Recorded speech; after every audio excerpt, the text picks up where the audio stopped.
Angela Rayner and Sir Keir Starmer are facing an explosive political scandal that could derail Labour's election hopes. As rents in England spiral out of control, Rayner and Starmer are being accused of turning their backs on millions of struggling renters by refusing to introduce rent caps. Despite mounting pressure from unions, housing groups, and renters' associations, Labour's leadership continues to resist one of the most obvious solutions to the worsening housing crisis. This decision has left many questioning whether Labour truly represents the working class it claims to stand up for, or if it's abandoning them in favour of landlords and wealthy investors. The scandal erupted after a damning letter from 7 major union leaders, supported by 19 additional signatories, including think tanks, renters' rights groups, and even an estate agency firm. The letter was addressed directly to Angela Rayner, Labour's Deputy Prime Minister, who is responsible for overseeing housing policy. The unions are demanding immediate government intervention to cap rents and prevent further homelessness and poverty. The union's message is clear. Labour's failure to introduce rent caps will doom millions to continued financial hardship, and Rayner is seen as the face of this failure. Steve North, president of Unison, Mick Lynch of the RMT, and Matt Rack of the Fire Brigades Union are just a few of the high-profile figures leading this charge. These unions have made it clear that while they appreciate Labour's efforts with its Renters' Rights Bill, which would end no-fault evictions, these measures do not go far enough. Without a robust rent cap policy, the unions argue, the housing crisis will worsen, pushing more families into poverty as rents skyrocket out of control. The letter laid out some shocking figures. Between 2021 and 2025, the government is expected to spend an astounding £70 billion in housing benefits for private tenancies and a further £1.74 billion every year on temporary accommodation for families unable to afford their rents. The unions argue that by capping rents, the government could save billions, reduce its reliance on temporary housing, and invest in a much-needed expansion of social housing. This, they say, would ease the burden on local councils and the public purse, while also providing a long-term solution to the housing crisis. But despite the evidence, Labour has continued to resist these calls for rent caps. In fact, just weeks before Labour was due to launch its election manifesto, the party rejected the recommendations of a report it had commissioned, which called for rent rises to be capped at either inflation or local wage growth, whichever was lower. The double-locked rent cap system, backed by economists and housing experts, was designed to protect renters while ensuring landlords could still maintain a reasonable income. However, Labour's leadership, led by Starmer and Rayner, decided to shelve the plan, sparking outrage from unions and housing advocates. The frustration is palpable. Steve North, representing Unison, described Labour's decision as a death sentence for affordable housing in England. Mick Lynch, who has been a vocal advocate for renters' rights, slammed the leadership, saying, "We're facing a national housing emergency, and Labour's refusal to act is unforgivable."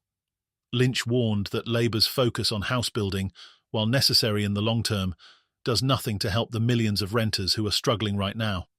"We don't need houses in 5 years. We need affordable rents today," he said. The union's letter highlights the sheer scale of the crisis.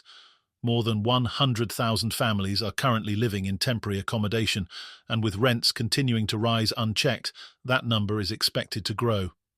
Housing group Generation Rent estimates that even Labour's ambitious house-building targets, if they succeed, would only improve affordability by 2.8%. That's barely enough to make a dent in the housing market, especially when rents are increasing at a much faster pace. Meanwhile, major house builders like Barratt are cutting back on their own building targets, further complicating Labour's plans to rely on new housing as a solution to the crisis. The unions are not alone in their outrage. Housing economists and experts have also backed the call for rent caps, arguing that properly regulated rent control measures can stabilise the market without driving away investment. Stephen Cowan, who authored the report that Labour rejected, said that rent caps are a critical tool to stop runaway rents while still encouraging landlords to stay in the market. "We've seen this work in other countries. Rent caps don't kill investment, but they do stop tenants from being gouged," Cowan explained. But Labour's leadership appears to be digging in its heels. Both Rayner and Starmer have doubled down on their strategy of focusing on house building as the primary solution to the crisis, despite the widespread criticism. Rayner, in particular, has become a lightning rod for this scandal, with critics accusing her of being out of touch with the reality of what renters are experiencing. Many have pointed out that building new houses is a long-term solution that doesn't address the immediate issue of families being priced out of their homes by rising rents. Meanwhile, renters' rights advocates are growing increasingly frustrated. Elian Chedge, a spokesperson for the London Renters' Union, described the situation as unsustainable. Rents are out of control. Year after year, tenants have been subjected to relentless rent hikes, leaving millions struggling to afford even the basics.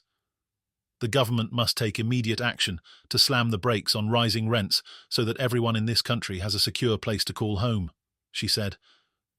The unions aren't just asking for rent caps, they're also calling for Labour to go further.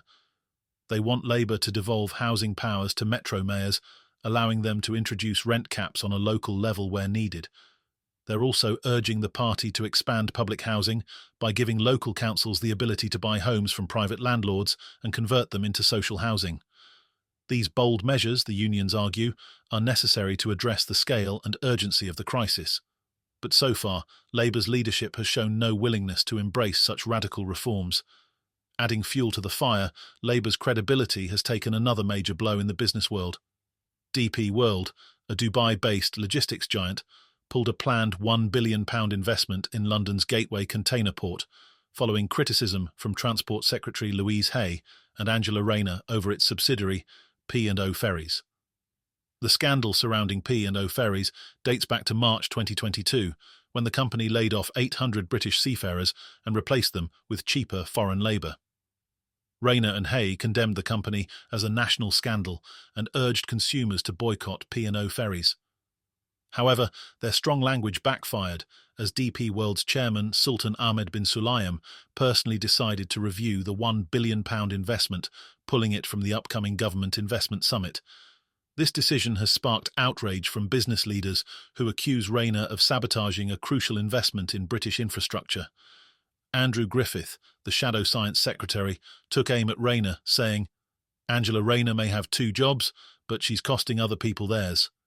This debacle has added to the growing perception that Labour's leadership is out of touch and struggling to manage both the housing crisis and the country's economic needs.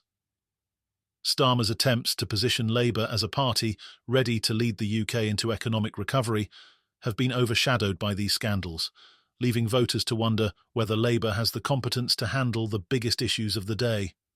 As the housing crisis continues to worsen, Rayner and Starmer's refusal to implement rent caps has put them at odds with both their traditional supporters and the experts advising them. Unions are not backing down, and neither are renters' rights groups.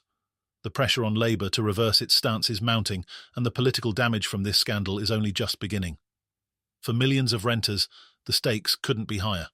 With rents continuing to rise, wages stagnating, and no immediate relief in sight, Labour's refusal to cap rents feels like a betrayal. As Labour's election campaign begins to take shape, Rayner and Starmer will have to answer to voters who feel that they have been abandoned in one of the most critical crises of their time. Will Labour stand by its decision, or will the mounting pressure force them to reconsider? For Angela Rayner and Keir Starmer, the answer could determine the future of their political careers and the fate of millions of renters across the country.